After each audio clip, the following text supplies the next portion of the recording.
చిలుకపేట చైతన్య తపోవన్లో ఉగాది కార్యక్రమాలు జరగనున్నాయి. ఓ రిపోర్ట్.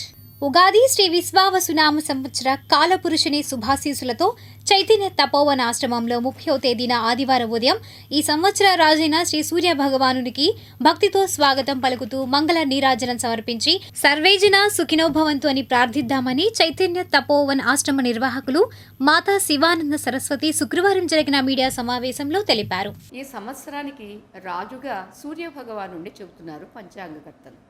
అంచేత సూర్యారాధన చేయడం ద్వారా మనకి ఆరోగ్యం బాగుంటుంది, బుద్ధి బాగా పదునుగా ఉంటుంది.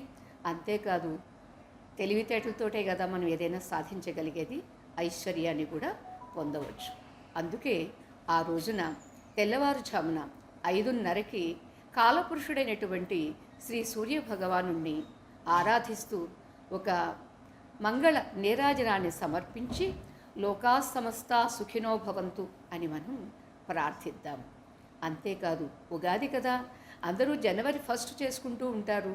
మనమంతా భారతీయులం కాబట్టి ఉగా అంటే నక్షత్రము.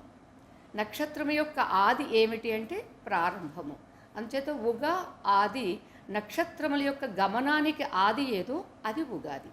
ఆ రోజే బ్రహ్మగారు సృష్టి చేశాడు కాబట్టి మనకి సంవత్సరానికి ఆదిగా చైత్ర శుద్ధ పాడ్యమి అంటే ఉత్తరాయణం ఉంటుంది.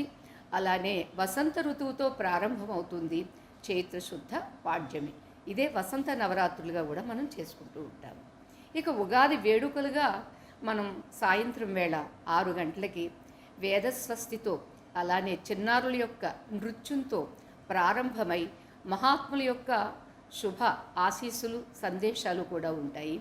అంతేకాదు ఈ సంవత్సరం మనకి విశేషించి అయోధ్య శ్రీరామచంద్రుని యొక్క కోదండ ధనుర్బాణాలను తీసుకొస్తున్నారు శ్రీమాన్ శ్రీనివాస శర్మ గారు. అది కూడా మనందరం దర్శనం చేసుకుందాము.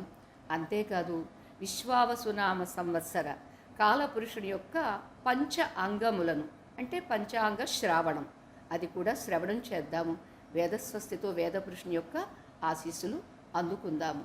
అందరూ తప్పనిసరిగా ఎక్కడున్నవారు అక్కడే తెల్లవారుజామున మాత్రం ఆ రోజు సూర్య భగవానుడికి స్వాగతం పలుకుదాము.